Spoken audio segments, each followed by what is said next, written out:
So yun guys, nag-order tayo ng TikTok. Oh my God. Pala tayo sa TikTok, hindi nag-order.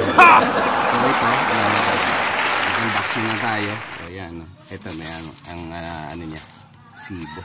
So yan, tawag dito, milasma daw. So ito ay pang-alis daw to ng mga ano, mga pikas-pikas, yan, kagaya yan.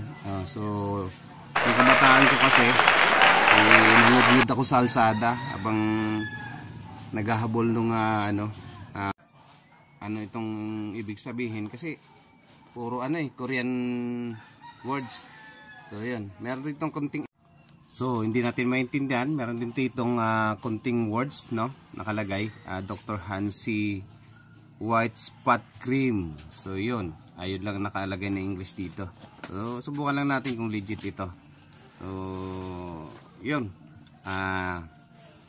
tingnan natin kung makakatanggal ito ng first time na natin kasing ginagamitin to. So titingnan natin kung makakatanggal ito talaga ng black spot. So kung maalis nito ang mga tawag doon, ang mga wrinkles, di kaya mga keloid, no? Nakalagay kasi ron ay nakakaalis ng mga pikas, keloid, black spots sa mga balat natin. So subukan natin kung kung legit siyang nakakaalis ng mga mancha sa balat. Hindi makakaalis ng balat, no? Mancha lang, hindi yung balat ang aalisin. So subukan natin. Kasi ito ay mga wala siyang guide kung ano siya. So yun. So gagayahin lang natin ang ating napanood sa TikTok, no? Sana di mabulang ating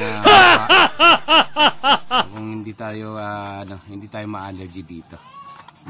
So yun, Koreano ang mga Korean words dito. So yun, meron naman tayong box dito at resibo just in case na may hahabulin tayo. Yan. So itatabi muna natin ito para just in case magkaroon ng problema. So ito papakita natin. So yan, maraming salamat. Okay, bye bye.